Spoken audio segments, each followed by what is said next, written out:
Number 145. A woman once informed me, a trifle smugly, that in a former, I love this one, that in a former incarnation she had been Mary Queen of Scots. That's interesting, I replied. Tell me how did you receive this information? Well, it seemed a certain psychic, in quotes here, had told her so. Soon afterward, another woman told me the same thing. When I asked her about it, she said she'd received the news from the same source. I called the two women together and repeated their stories to them. I then asked them, now, how can both of you have been Mary, Queen of Scots? They realized, of course, that they'd been fooled. What I want to say in relating the story is this. Don't listen to every claim by people who say they have special knowledge about you. As to your own past incarnations, moreover, be guided above all by self-knowledge and by your own intuition. What does it really matter, after all, who you were in the past? Whoever that was, you are still yourself and have only one challenge before you that is worth considering: how to get out of delusion and find God. Be guided above all by that need, which is eternal. I've told you before that I had this very difficult relationship with a woman at Ananda village for many years, and I had a past life dream in which I knew all the miserable things she had done to me, which is why I disliked her so much. She went to a psychic and found out all the miserable things I had done to her, which is why she doesn't like me much. My dream I know was true, and Swami confirmed it, and I think hers was also true about me. And they were both of us were pretty unforgivably horrible. I mean, like on a really big scale, not just kind of like a mean sister who kept the dollies for herself or something like that, but big stuff. So we were using it mutually to justify our really terrible attitudes toward each other. And Swami got wind of the whole thing. And he brought us together, and he said, I'm inclined to think that all of this information is true. And it wasn't pretty. But he said, but both of you have suffered greatly from your bad actions, and neither of you would ever be capable of behaving like that again. Which was just such a simple answer, wasn't it? And I realized in that point how much of the time we use those things to justify, you know. And there was another person that I had to work with a lot who was difficult for me. Let me phrase it differently. I was difficult for that person, but then therefore it was also difficult for me. But the person prided themselves on being very sensitive and was always picking up energies, you know, from here and there, and picking up past lives. And I don't think it was false. I think it was actually a genuine psychic ability. But it was always used to sink the ship instead of to make it go forward. It was always used as a reason why, naturally I feel this way, because when I had that dream of the past life, it was so vivid, and it was so terrible, and it was so unreconciled in so many ways. It happened in the time when people were driving horses and carriages, so it was at least that time ago. I mean, maybe a whole yuga cycle, I don't know, but it was at least a while ago. And but it was like yesterday. It was so, not even because I dreamed it, but the impression that it left on me, which I had not been able to give a story to until I had the dream, was as if it was yesterday. It was like if somebody came at you with a knife, you know, in the morning, you would be wary of them in the afternoon. You would want to know if they were armed, and if you saw any hint of a weapon, you'd be really careful. Well, I was behaving as if what had happened at least hundreds of years ago, had happened an hour ago. And for a long time without even knowing it. Because samskars are real. And vrittis are real. If we haven't let it go, then it's still with us. And then we have all this reason. And I played out a very interesting cycle with myself that took many years to play out. I too am very sensitive. I have a real, you know, I have extra nerve endings, I suppose, or fewer layers of skin, or whatever it might be. just born that way. Palm readers, I have all this stuff in my hands. Who knows? Who cares? But I'm like that. And for, 25 of the 45 years I've been on the path, I considered it a virtue. And proud would not be the right word, but I dined out on my sensitivity. It was kind of like, it was just the way I was. And it changed one day. I have to thank Robert Clark, for it. Raghu and I were doing a class on affirmations. And for those of you who don't know Raghu, he's over 6 feet tall, and he's a big man, big bass voice. He's just a big person. He moves through the world with a lot of energy. We were sharing the class, and he was choosing the affirmation, and we were going to do this affirmation leading this class. And I'm sitting next to Raghu, and I'm a lot smaller than him. We're sitting right next to each other. I have this little voice. He has this great big voice. He chose an affirmation that went with his temperament. I am brave, I am strong, nothing can stop me, I have the power of the universe. And he was just booming it out into this small room. First it occurred to me, if I was in a room with a typewriter for 1,000 years, I would never choose that affirmation. It would never have crossed my mind, because after all, I'm delicate and I'm sensitive. But he naturally thought about that kind of force, because that's his natural bhav. But it crossed my mind that what I considered an asset was actually a liability. Like, what does it serve me to be so delicate? And why, if everything is a gift from God, would this ultra-sensitivity actually be considered a spiritual quality? Do you see what I mean? Not awareness. I wasn't talking about awareness. I was talking about delicacy. And I made a resolution, right in that moment. Oh my goodness, I've been fighting the wrong battle in the wrong direction. And so, coming back to what Master's talking about here, with these, past lives, things that we get, they don't even really exist. Sometimes they're amusing. Sometimes they're helpful. I'll tell you another one from another psychic. I don't think she was right on this time.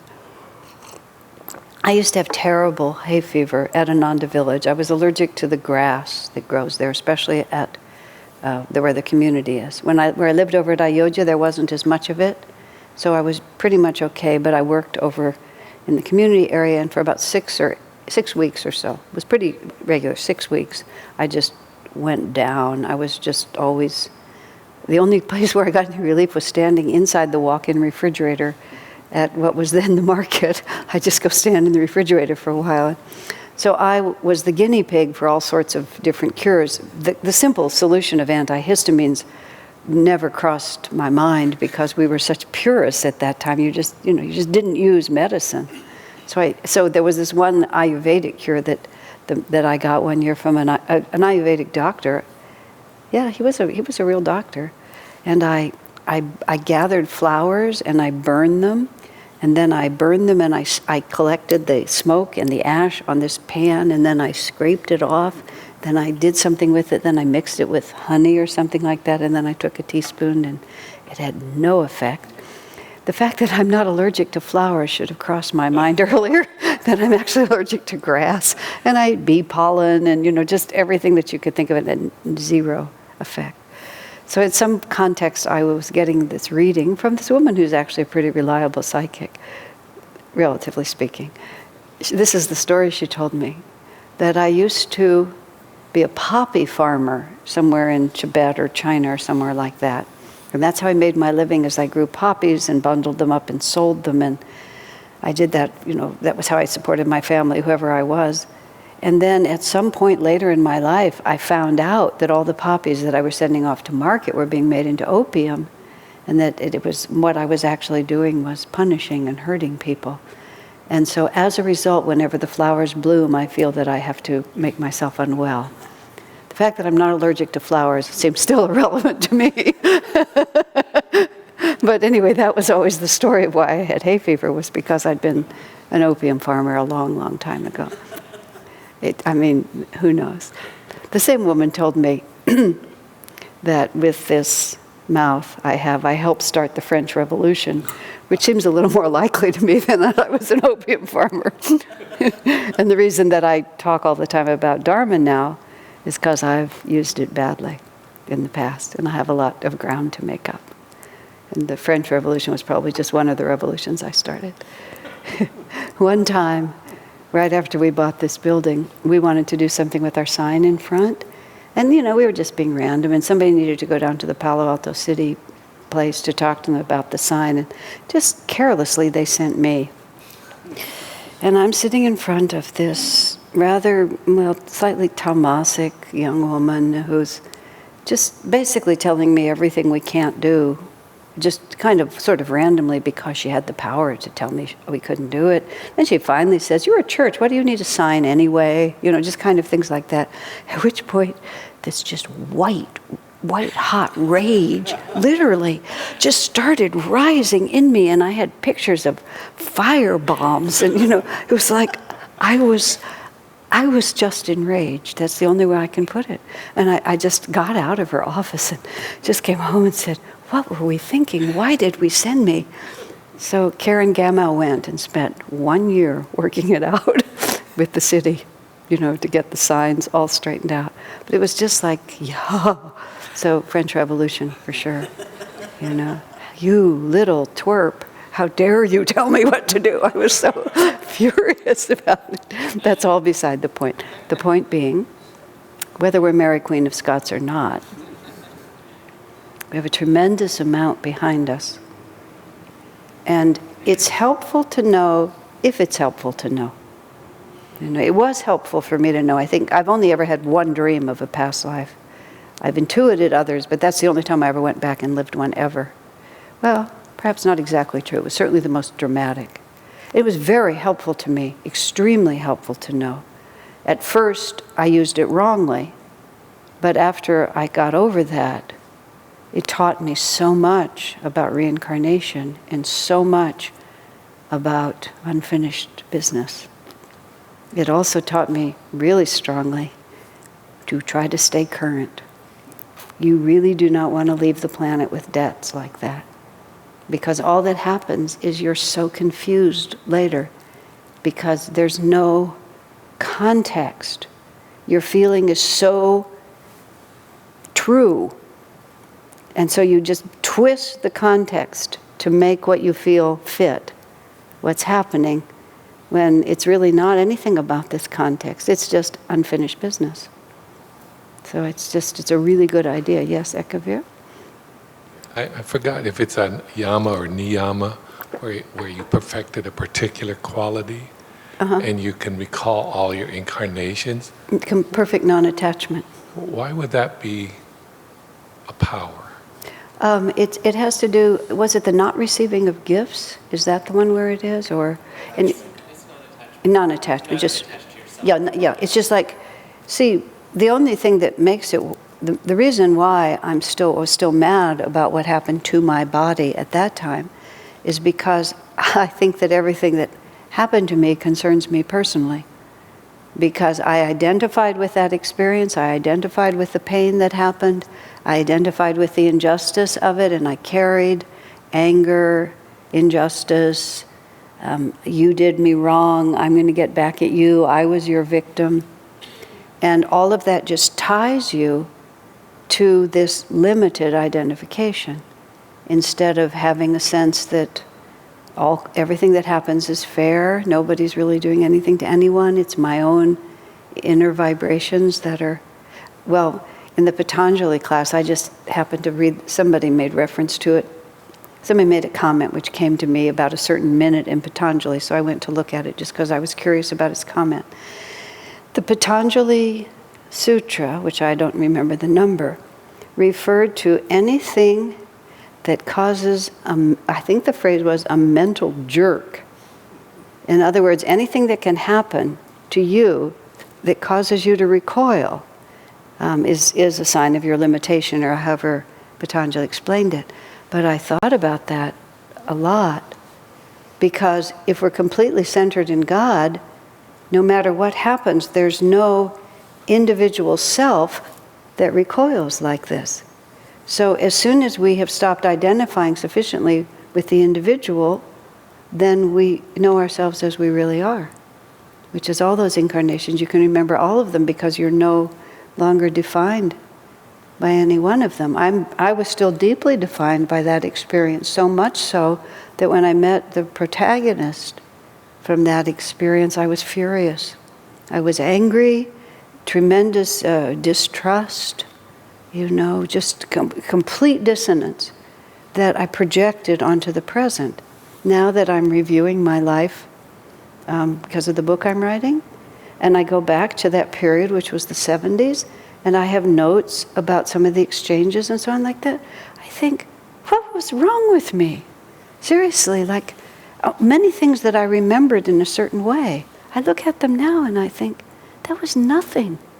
But I was so captured by that I couldn't see it clearly. I was having a true inner experience that I just forced onto the world around me. I made my perception match my inner experience, even though both of us had changed and neither of us were that person that we were still reacting to. There wasn't even any malice to react to.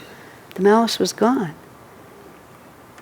When Bella was dying of cancer, Bella Potapovskaya Bingham, she was called then, and in the last days of her life, when she was lying there, she said to someone who was with her, I think she said, thousands of faces are passing in front of me, and I have been every one of them.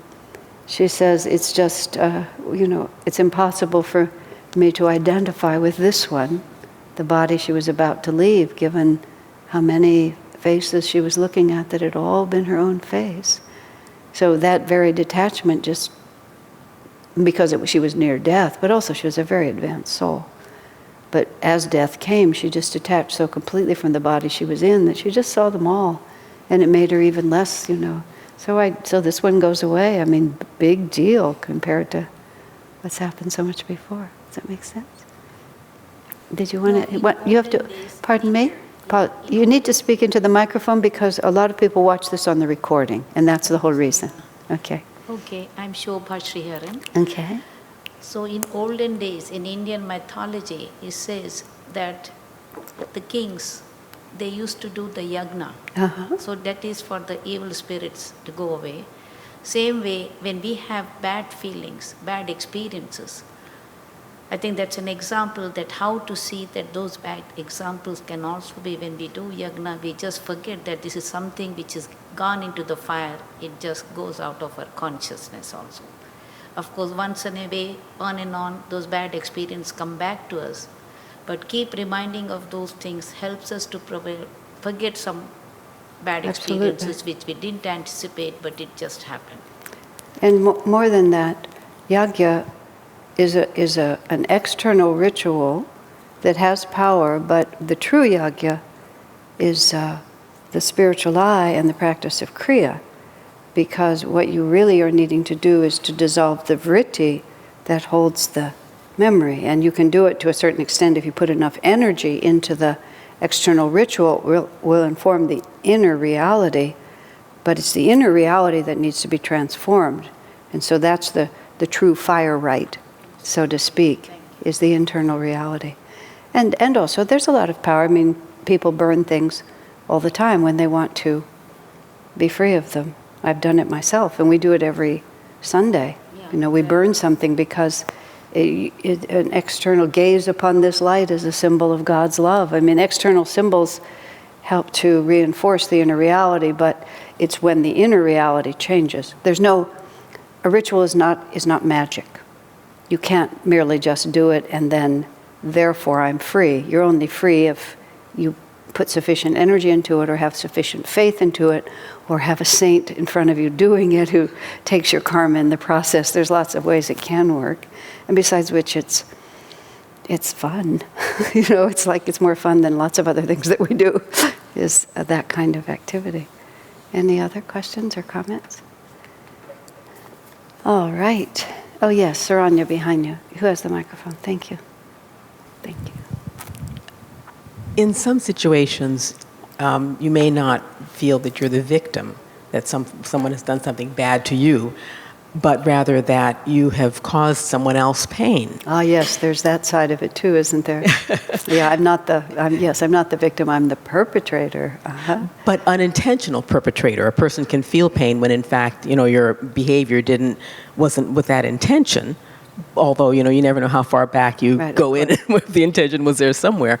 But in approaching the end of life, I wonder about those kinds of things. What do you do with that kind of... I faced that directly, very directly. Swami gave me a very direct answer to that question because I inappropriately advised someone. The advice was true, but I should have kept my mouth shut. The person reacted very badly, and this was again on the 70s, and took Swami aside and, told Swamiji the man's interpretation of what I said, which was not in fact, of course, what I said. What he said I said was too ridiculous. I never would have said it, even in my worst moments. But he told Swami all these terrible things that I'd said, and wanted me to be dismissed from whatever position I had. And so Swami came to me and said, so-and-so said that you said so-and-so. And I looked at Swami and I said, I didn't say that. He says, of course you didn't. Then I resigned because I was just fed up at that point, but he wouldn't accept my resignation. Then he told me, you must think not only of the accuracy of what you're saying, but people's readiness to hear it. But then he said, God reads the heart. He said, you must be as clear and clean as you can in your intentions. But you can't always control how people are going to take it because they have all their own filters going. So in that particular case, really my intention was clean. My judgment was poor, but my intention was clean. As a person I really loved and I really wanted to help him. I was just dumb enough to think he would understand what I said. I was stupid, but I wasn't malicious. I really wanted to help him. It really was sincere. So Swami essentially said, it's really his problem. You told him the truth, it's his problem. And so that's what I've always followed ever since then. And then you have to learn to be really sensitive inside yourself. And I certainly have learned over the years that oftentimes I really am innocent. And there's just nothing I can do. I had a pure intention, even I had good judgment, but it just caused something to ripple down, sometimes chaotic and terrible. But I was just a catalyst for something that had to happen. I really was not at fault. And at other times, I can just feel that little bit of, impurity is the best word I can think of, that little either ego or arrogance or a little tiny pleasure in getting back. And then I have to take it in proportion. And sometimes I'm not 100% clean, but I'm clean enough that I still know I'm not responsible for this. It's just their karma and they have to take it.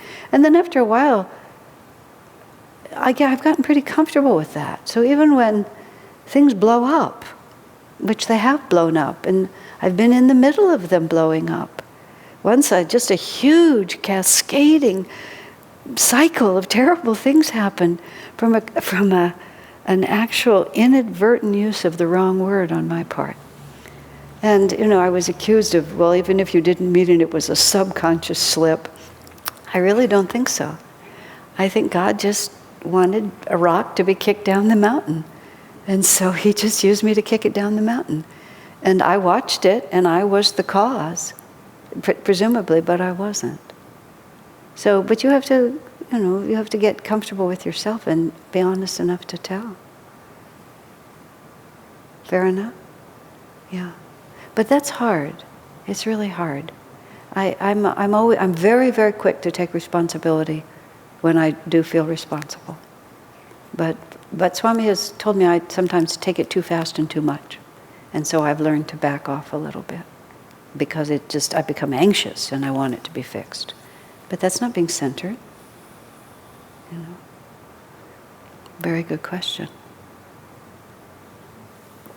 Anyone else?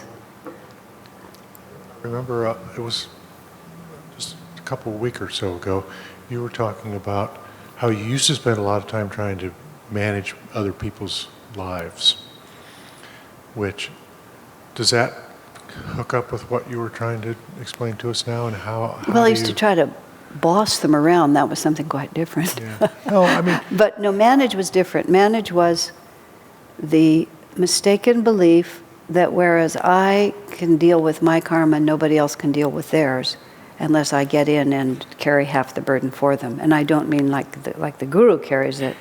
I just mean like doing their laundry and driving them around and making carrot juice and, just taking over the functions of their life, because how could they ever get along unless I did?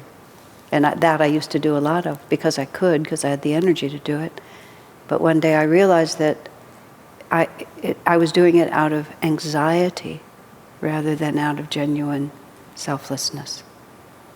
And that's when I realized that I just really thought they couldn't manage their own lives. I didn't respect them enough to think they could handle their own karma. That doesn't mean you're not there as a friend and offering to help, but the movement of energy was not centered from me. And where there is dharma, there is victory. If you're moving not centered, even if you look good, you're not where you should be, and it will not work out as well as it will work out if you move from dharma. So. Yeah, I think many parents take on that, I don't know, they call it, what is it calling? Hovering? Helicoptering. Yeah. Where we feel like, we should always try to mitigate whatever karma our children are headed for, thinking that, we know better. Yeah, there you have it. And I actually first learned it because I was trying to do it for my parents. That's when I saw it first. I was running around trying to make my parents respond to their situation as if it were my situation, and they didn't like it. And then I finally tried to I realized that I was just panicked all the time. They were in their 80s. They had exactly the karma that they had been working for 80 years. And I just wanted to grab it and turn it in another direction. And they resented it, as you might well imagine. And then I tried to just trust them. And then tried to see how I could aid them in following the path that they were going to follow. And I became much more helpful. We all got along really well after that, because I wasn't always trying to boss them around. With your kids, I don't have kids. I can only imagine. I have one nephew, and that's been enough of a look at what it feels like. I understand why God didn't give me kids. I probably just never would have done anything else, because it's just such an overwhelming temptation. So I said to someone recently with whom I have a parental relationship, even though a karmic sense of this is my child, I just said, I have an almost overwhelming desire to give you money. I said, if I had a lot of money, I'd give you a lot of money. And they said, too bad. Fortunately, I don't have much money, but I have this overwhelming desire just to give you money. This would make me so happy to give you money. I can just see how you feel that way. But I don't have it, so I can't give it. And a little piece of me knows that they don't even need it, but I just want to do it. So I can really see what a mess it could all be. I have great respect for all of you who are managing to walk the line. Yeah. Okay, any other questions? Okay. Okay, this is your remembering from 2 weeks ago. So we won't even try to tie it to 145. Yeah, I want to try to follow along just a little bit more with what you said about the difference between trying to manage somebody and actually being centered and helping. Being afraid and acting from fear, Yes. and being centered and acting from true inspiration. That's the difference. Okay. So I have a friend, the person who has been cutting my hair. This is to illustrate my question. Okay. I've been going to this lady for 20 years. She's a really nice person. But her life is kind of one disaster after another. And I'm almost always, when I'm sitting in the chair and she's cutting my hair, I'm thinking, well, if you just did this or if you just did that, it would be great. And sometimes I will, and it's usually along the lines of adjust your consciousness or your health or something. And once in a while I will mention something and it doesn't resonate with her. So then I'll sit there and just try to pray for her quietly and send out some blessings. So I started wondering, well, so she's not, anywhere near like us, but she's a Christian person. But does it help to pray for people when they're just bound in their karma yes, of and course being it helps blown to pray. around? That was you've heard me say it. That's what I did with my parents finally. Because I realized that I was so anxious about their situation, and I had to do something with that anxiety. I could recognize that my judgment was completely warped because of that anxiety, but I wasn't able to just put it into the fire and get rid of it, right? So I was holding it. So I turned it into the prayer, and the prayer was, and this is the other thing, we were talking about this some this morning. Difficult things happen to people because people have to understand that if they are not aligned with divine law, then they will have the consequences of not being aligned with divine law. And this is a very long reincarnational cycle. So the woman who cuts your hair, who has advanced to the point of loving Jesus, which is wonderful, nonetheless still has a whole lot of karma to work out and attitudes to adjust. So she keeps moving in the wrong direction and something hits her. We call that bad, we call that pain, we call that suffering. But all it is God just saying, not that direction, honey, go this way. Not this one, darling, go that way. Oh, sweetheart, you're off again. We're going to just have to keep pushing on you. So the first thing is, why is that bad? Because she's not free and she's going to have to become free. Ask yourself, how do I learn? I learn because I think I'm on the road and I'm actually in the ditch. And we get the consequences of that, and then we get back on the road. Watch our own life this time and imagine all the others, just where I started. Both of you have suffered a great deal from those wrong actions, so you're not going to do it again. Well, we did it. We thought it was a good idea to be just horrid to one another, but now we suffered from that. So you're watching this woman suffer from the consequences of her wrong action. Where is even the cause for tension? She's just studiously moving along, learning her lessons. So I dealt with my anxiety, with my mother's Parkinson's, and my father's trying desperately to cope with it by saying to Divine Mother, with a great deal of heat, whatever it is you're trying to teach them, you need to give them the wisdom, the devotion, and the receptivity to learn it. And I would add sometimes, because I can't take it. Because that was true. You must help them learn. I stopped trying to change their karma. I just put out a lot of force to ask God to make it work for them. To just keep them moving. Because I realized that everything that was happening to them was exactly appropriate. You get this strange idea, my parents were so dramatic. Here I am, whatever I was at the time when all this was happening, I don't know, 50, maybe I was 50. They died a number of years ago. And I'm full of energy and I can manage everybody's life and I have all these really smart ideas master's ideas, and I could really, really help. And my mother said to me once, let's see, how did she put it? Let me think what she said. Something on the lines of, I can't remember it exactly, but it was something on the lines of, I know a lot of people listen to you, but I don't. Not meanly, just as a matter of fact. Thank you, God, it didn't matter to me at all. I just looked I was trying to get them, I think it was more just like I was trying to get them to do something, and she just made it clear to me that your opinion means nothing. And I said, so many people take me so seriously. I said, it's so relaxing, just to be completely disregarded. So I can I don't even have to try. And but that's what I was dealing with. There was just nothing I could do except to be cheerful, which I finally figured out. That was my job. I was just supposed to go down there and be cheerful, not afraid and cheerful, and do what they asked me. But what I was starting to say is, I projected as if it, like in a funny movie, we had just switched bodies, and like my entire consciousness and all my karma if it was in my mother's body, if it was in my father's body, this is how I would feel and this is what I would do. And I kept trying to get them to do that.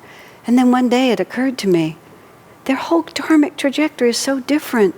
They walked here inch by inch by inch by inch, and it's comfortable to them. I didn't mean it was pleasant, but it was so exactly right. It was comfortable. It was only I who was flipped out about it. But it wasn't happening to me. It was happening to them, and it was perfectly right. But they were being redirected in ways that were very important, and I wanted God to work on them.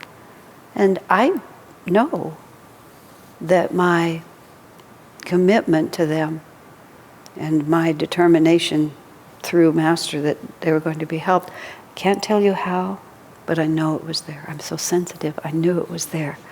I know their lives were made completely different. But nothing happened, except at the very end, when my mother, when the Parkinson's went to her brain and she started having fits. When we were in the, I've told some of you this, but I'll say it again. She died, that only happened to her for a few weeks, literally, and then she died. But that's how people die from Parkinson's, it goes to the brain. So we had gone to the emergency room, and she was just this little huddled figure sleeping in this bed in the emergency room with all those curtains around.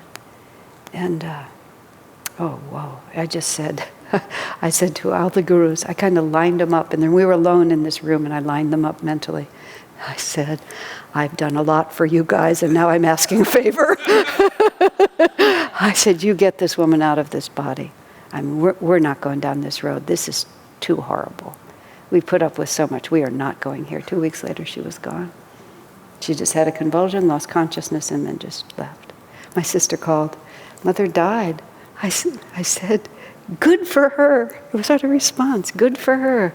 She just let go and left that body. But I think they did it. I said, I'm calling in all my chips. So, yes, makes a big difference. I don't know, would you have lingered if I hadn't said that prayer? I don't know. But I think there was a relationship. Enough already. I've been patient with you, you know. Now you got to do something for her. So does prayer work? Absolutely.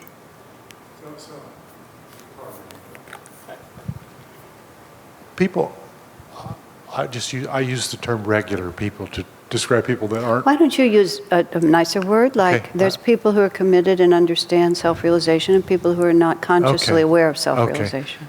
Aren't people who are not conscious of self-realization Consciously aware of consciously self-realization. aware of self-realization? Because they're all on the same path. Aren't they, for the most part, being pushed along by their karma? Not and human stuff? beings. Only, animals, karma is automatic, but once you Yeah. reach the human level, no, you're using your willpower all the time to make decisions. Everybody does what they think. That's Master's basic premise. Everybody's trying to increase happiness and escape pain. And it always seems like a good idea. That's just the craziest thing about it. It always seems like a good idea. That man who drove the truck onto the sidewalk and killed all those people, he wouldn't have done it if somewhere he didn't think it would, probably in his case, ease his suffering. But that's sort of the same. And he was mistaken. And now he is going to have to learn all the consequences of that rather grave mistake. But that's what you see all around you. People are learning the consequences of their own grave mistakes. Me, I'm learning them. That's all I'm learning every day the consequences of my own grave mistakes. There you have it. So that's why the best prayer is, whatever it is, Lord, just move it along. Make me capable of understanding. That's the best prayer of all. Just, give me the wisdom and the devotion and the receptivity to whatever it is you're trying to teach me. I can't hear you. Speak louder. And you can say, and perhaps less painfully, but at least louder. To me or to them. We're all in it together. Yeah, good advice. I'm talking to myself. I'm going to listen to this minute of this one, You guys say it back to me the next time you see me sulking about, looking like not so good. All right, are we ready? Number 146. Desire and anger are the true greatest barriers to wisdom.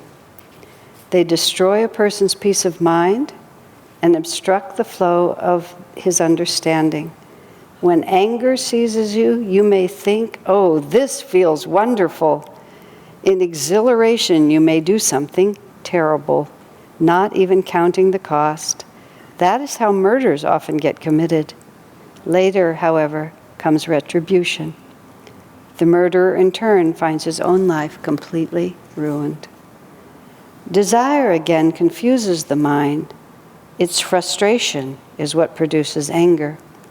It is important that you always remain inwardly calm and non-attached. Accept with unruffled mind whatever comes. That was the jerk I was referring to with Patanjali. Accept with unruffled mind whatever comes, I often say. What comes of itself, let it come. This is just as true for the bad things in life as for the good. Only calmness will give you a sense of correct proportion. It will inspire you to behave with unfailing good sense. Master's words are so good. Unfailing good sense. That really describes it. Let me just see. I really loved calmness and a sense of proportion. Because when we really think about so many things, when I was talking about looking back now on my early years at Ananda, when I was always so upset with that other person, and now I can't even figure out why. But I wasn't calm, and everything was out of proportion. Every little word, every little action just suddenly seemed like this gigantic experience that required so much attention and energy from me. Whereas other people would just go by. They just didn't get. It was the lack of calmness first, which then just confused everything. I remember once, because I am and used to be much more excitable, a very good friend of mine just sort of brought up a subject that she knew that I would have a reaction to, but said to me, now just stay calm. We have to really think about this. And I still vividly remember the way she did that. And I had to think, my gosh, who am I that someone had to say that to me? And it got my attention, because it was a very serious issue that had to be discussed. And she just didn't want to go through my usual cycle before I came back to where I needed to be. But keeping things in proportion, also, of course, keeping things in proportion also keeps you calm. And this is the reverse of that, but no, that doesn't fit. I'm going to skip it. But I remember Swami trying to explain to me once about my tendency to get too excited. It was actually exactly related to this. And he was talking about a certain person. He said, so-and-so does something, and you perceive it to be a mistake, which it may be a mistake. It's a mistake in the sense that it's not the best happiness-producing action. My judgment might not be wrong. That if this person, like you're talking, if they only did this, then everything would work better. So they're making a mistake. But he said, then you quickly elevate the idea of a mistake into that's wrong. And you sort of have all that judgment on it. And it really is just a mistake. It's not really something is wrong. They're just making a mistake. I didn't understand what that meant for a really long time. I couldn't see the difference between just calling something a mistake and declaring that it was wrong. But it's because I got so excited. Like they're making a mistake, and instead of just calmly thinking, oh, it'll work itself out, sort of, which is much more how I feel now. Oh, well, it wasn't the best thing to have done, but it'll work itself out. There's nothing wrong here, merely because a person made a mistake, you see. Everybody makes mistakes, including me. But by the same token, and this is actually what Swami was talking to me about, whenever I made a mistake, I immediately elevated it to I'd done something wrong. And then I'd become guilty, and then I'd become depressed. But all I had actually done was just make a mistake. And if I had just remained calm, I would have seen it in proportion. Everybody makes mistakes. He corrected someone once because a week after they'd made a mistake, they were still moping about being depressed, or 3 days, it wasn't a week. Swami said, what are you so depressed about? The woman said, well, a few days ago I did so and so. And his response was, what an egoic reaction. Remember? He said, because you're so shocked that you're not perfect, that 3 days later you can't put it behind you. He said, of course you're not perfect. Of course you make mistakes. What is there in that to elevate to such a preoccupation for so long? That's a little bit the difference between it being a mistake and being wrong. But that's all remaining calm enough to see it in proportion. So that's very, let's see, where did this one start? Let me just back up for a second. Oh yes, murders. It goes all the way to murder. You have these, we want things to be a certain way. I mean, that's just, oh my gosh. We want everything to be a certain way. And when we don't get it, we want to push on it. I mean, that's why people murder. You know, I'm a drug addict and you have money in your purse. And I mean, sometimes people, I want that money and you're in my way. Or, you know, how dare you push me off the sidewalk or be unfaithful to me or whatever it might be. You've done something I don't like, so I'm going to solve it by getting rid of you. And we think it's a good idea at the time, but it isn't. So then we get retribution. So, okay, let's take a break. There was a stage show called Stomp once. I never saw it, but they just banged on all sorts of things and just did rhythm. Actually, it was very impressive. I like rhythm. So I liked all they just stomped on all kinds of stuff and just played out rhythms. It was quite fun. Okay. We are at, did we finish? Yes. We're at number 147 now. During the last days of Master's life, Binay R. Sen, the ambassador from India, visited him in Mount Washington. Before I just go on with that, I was enjoying that about Mr. Sen, because this was 1952, and India had been a country since 1948.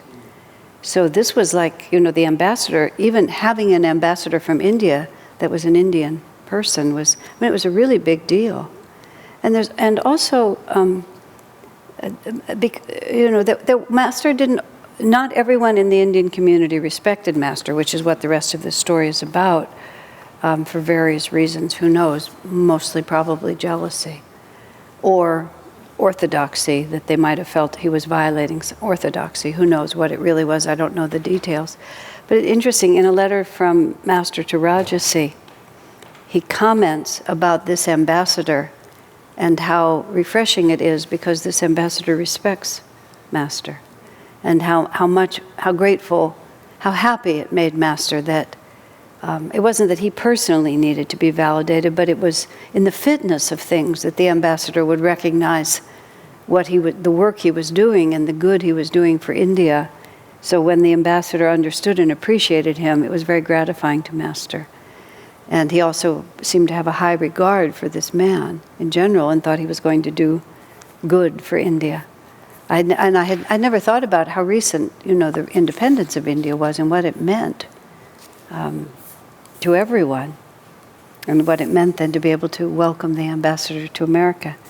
So a certain man, prominent in the Indian community of Los Angeles, arrived with the ambassador's entourage, because of course it would have been the leading Indian citizens who would have hosted the man. Plus he was a prominent man in the Indian community. For many years, this man had spoken against the Master. Just so odd, isn't it? I think it's very important that people know that these things happen. Because otherwise, the greatness of these great souls is not that nothing ever challenges them, it's the way they respond to the challenges. I was talking about that, just this past Sunday, about Swamiji and Parameshwari and all of that happened, and how he said this could be embarrassing, but I choose not to be embarrassed. And that's a life teaching, because all of us do things that blow up in our faces, and it's not so much that they blow up, is how do we respond after they blow up?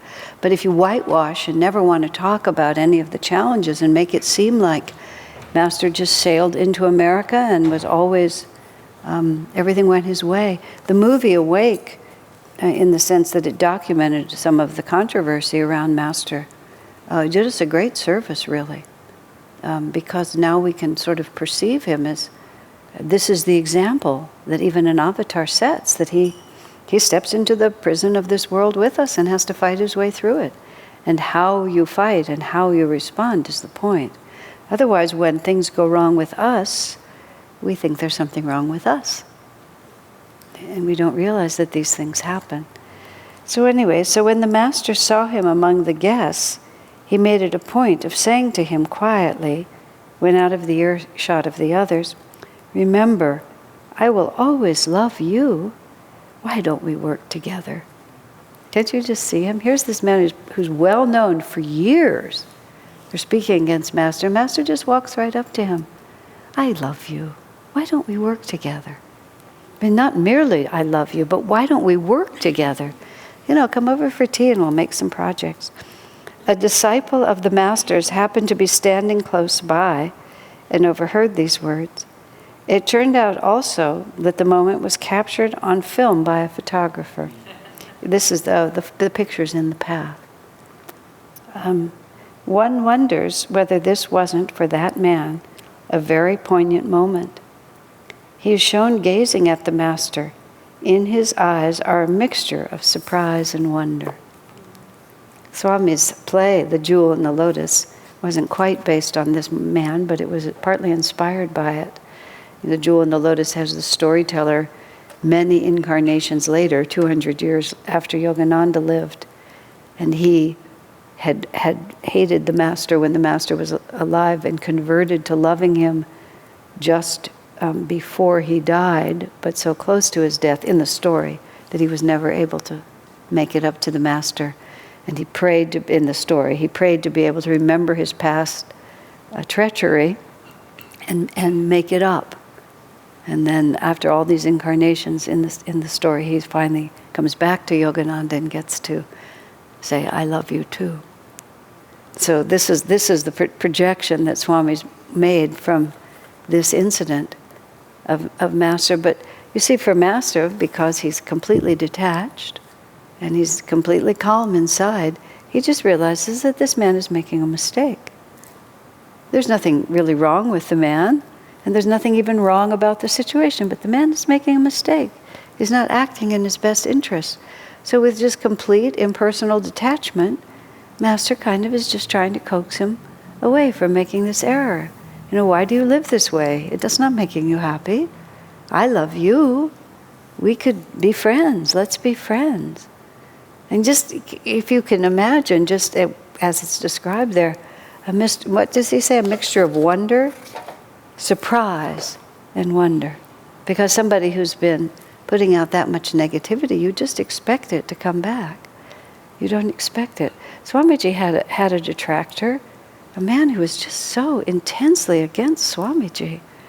And at one point, Swami met him in the lobby of there was a concert of some kind in the local town. The man had lived at Ananda for a time and then moved to town, became very involved with SRF, and very justified in his negativity by, even at one point said, "I'm in touch with Dayamata all the time," and then just took it upon himself to be against Swami. And Swami, he saw him at this public place, and he walked up to him and he said, "Even if I were Satan himself, it's just not worth it. It's just, whatever it is, what it's doing to you, it's just not worth it." And the man actually said, "I don't know why I hate you so much, but I just do." Swami said, "It's like, brother, there's no point in this." But the man just couldn't. He just couldn't do it. But Swami was just like that. This is not helping you. It's not hurting me. It's hurting you. Swami made the comment once, which I've really meditated on a lot. It's very interesting. He said, whatever flows through you, whatever flows through a person, is going to be strongest at the source. Because whatever it is you're feeling, then you project it out. The impulse arises first within you, and then you try to offer it. And you can feel tremendous love in your heart, and then you try to give it to someone, but only some of what you feel can ever come across. It's kind of a joke in romantic relationships. Do you know how much I love you? And, the little mommy and the baby, "Oh, mommy loves you as big as the whole world, mommy loves you." Just trying to get across what's in your heart. So whatever it is always affects the point of origin the most. So if your feelings are positive, that's wonderful. But if your feelings are negative, whatever negativity you manage to project onto someone else is always going to be less than the poison that passes through you. And when one has a negative thought of some kind, it does reach people because we're all interconnected. But the first one, the first casualty of it is yourself. It's a very strong incentive, for getting out of these things. If we can get those darn vrittis just to calm down. I have a kind of anti-vritti attitude. If we could get a pill for it, it would be a good idea, wouldn't it? I guess we have a method, it's called Kriya. All right, any questions or comments about any of that? We're really doing serious stuff tonight, aren't we? Okay, number 148. Henry Schaufelberger, who later became Brother Anandamoy, was probably extremely glad to become Brother Anandamoy after being Henry Schaufelberger, although in his native German Switzerland it was probably easier. Brother Anandamoy, a disciple of the Masters, endured a series of physical inconveniences. I love that phrase.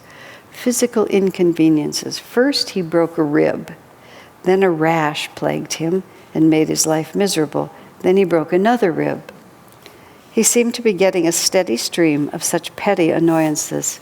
I love these words, petty annoyances, physical inconveniences. The Master said to him one day, "Always more troubles, isn't it? But that's good. You have lots of work to do. That's why God wants to make you strong. We don't produce DDs here. DD is short for Doctor of Divinity. Our ministers don't receive their authority to teach with diplomas that declare they've completed a course of intellectual study. They win their right in the fire of divine testing." Isn't that sweet? And I love that phrase, physical inconveniences. I'm not sure if I said it in this class, I think I did, but this woman wrote me once about just a series of catastrophic things that were happening to her, and I wrote back to her and said, "Wonderful. Looks like God is just really determined that you're going to become free in this lifetime." She wrote back to me and she said, "I never thought you'd congratulate me for the catastrophes I'm living through."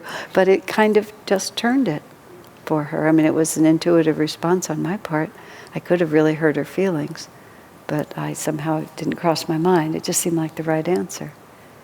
But in fact, the ego defines the purpose of life as ease and pleasure. The soul defines the purpose of life as divine freedom.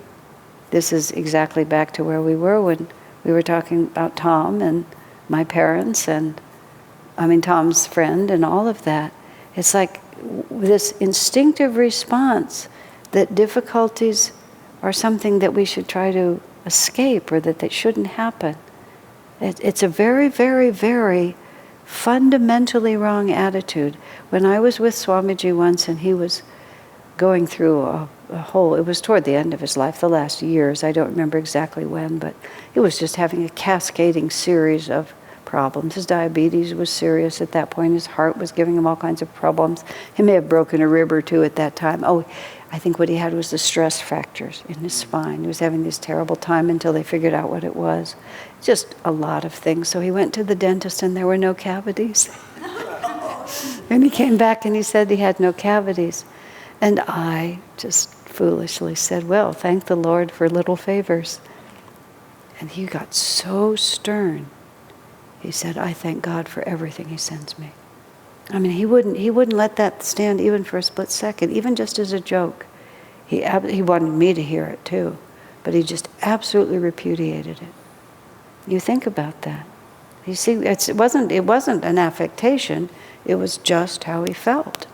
There's nothing wrong with what's been sent to me.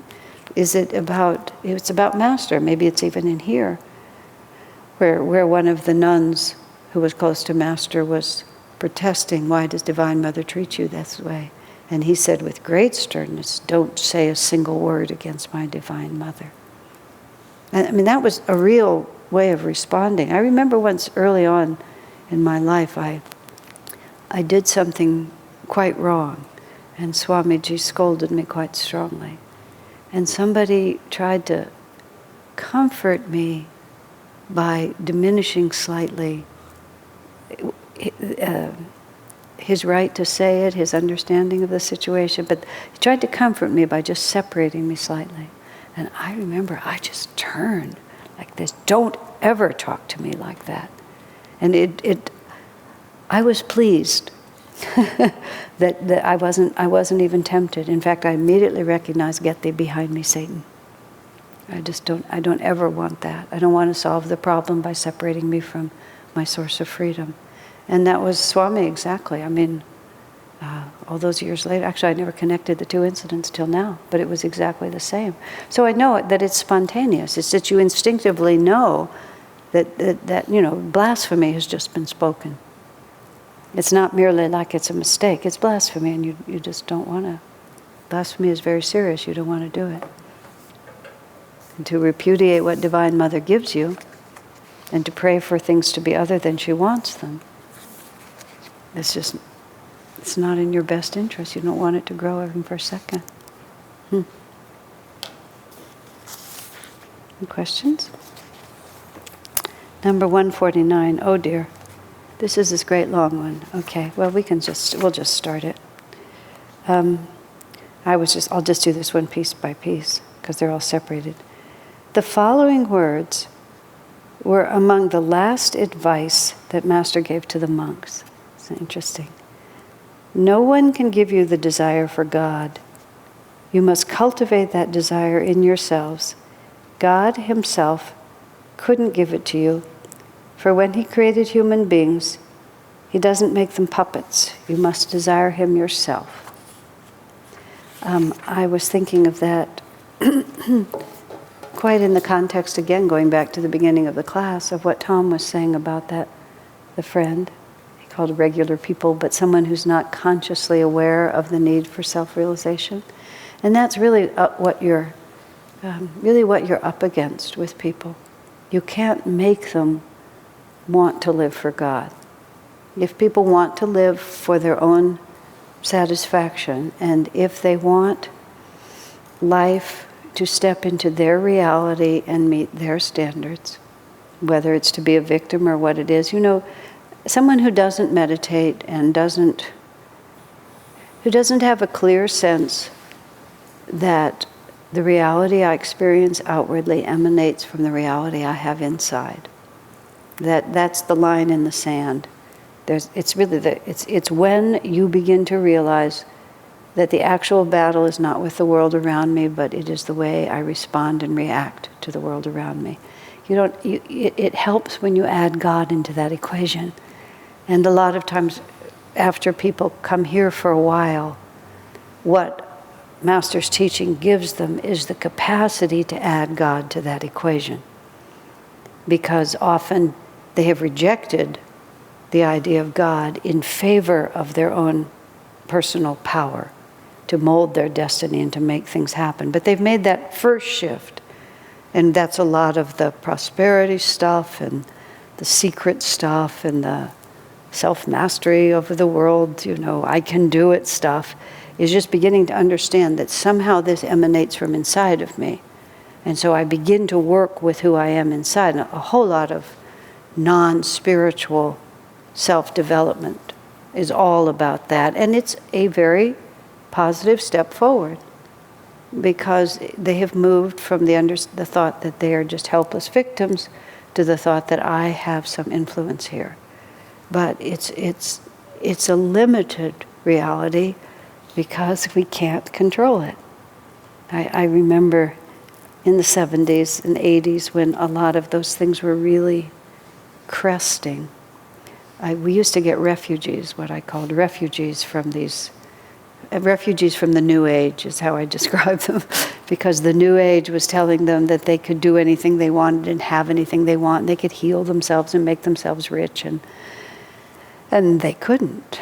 So they began to feel that there was something fundamentally wrong with them, and so they were, wandering around feeling guilty. And then eventually some of them would find their way to here, and I would have to try to explain to them, no, it's just that the teaching is flawed. It's true as far as it goes, but it's a false teaching.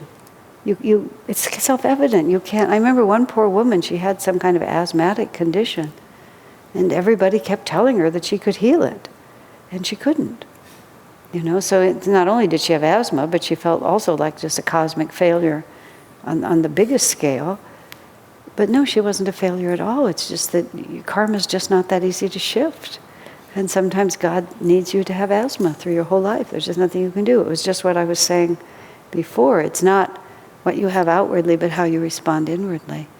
But if people first don't understand even that it is about my own response to life, not what life is doing to me, but then the next step of that is to realize that we are in this dynamic relationship with a power that's so much greater than ourselves. And what is that power, and how do we really work with it? But if you don't want that, that's what Master says there. Nobody can give it to you. It's like it's a vibratory level of development, and you can't get it from just Garrison Keillor made the marvelous remark. He said, thinking that you can become, he used the word Christian, that you can become a Christian merely by sitting in church is like sitting in your garage and trying to become a car. Which I just loved it. Merely sitting there doesn't make you any different than you are. And you can be sitting there in the hope that you'll learn to love God, but that's why we have to just cultivate. That's why everything is about cultivating it. Because once that really begins to enter your frame of reference, that I'm really in a relationship here. I know whenever I would teach the Meditation 1 course, which I used to do many years ago, about the third class or so, I always made the subject, the point was devotion, but meditation is a relationship. And it has to be conducted like a relationship, because meditation without God is just me pumping myself up. But true meditation, you're in a relationship. It's about receptivity. It's about somehow, and it's the oddest thing, I don't know how to explain it to people who don't know it. But we talk about loving God, and sometimes I sort of hear those words and I think that must sound really odd to some people. But it doesn't sound odd if you do. And sometimes you love truth. Someone said to me once, he never thought about loving God, even now exactly, but what he loves is truth. And Swami himself, in one point, when he was early on, when he was talking about what is God, but what he loved was truth. And what that meant was he was seeking he was seeking to know reality. What is the actual reality of this experience that we're having? And so it all just leads you, however you call it, but you have this sense of something enduring that's bigger than me. And eventually it becomes something that is so attractive to you. I've always been highly motivated by joy, just like, and then you just get this sense that somehow it's there. And loving it is not just, I love you, I love you, I love you. Loving it, once I had to give a class on devotion, and I just started from the point of view, the origin of the word devotion is that you're devoted to it. It's not just the word love, it's that you're devoted to it. And what are we devoted to? Devoted to the quest for joy, devoted to the quest for truth, for the quest for peace of mind. And when you're devoted to it, that's a form of loving it.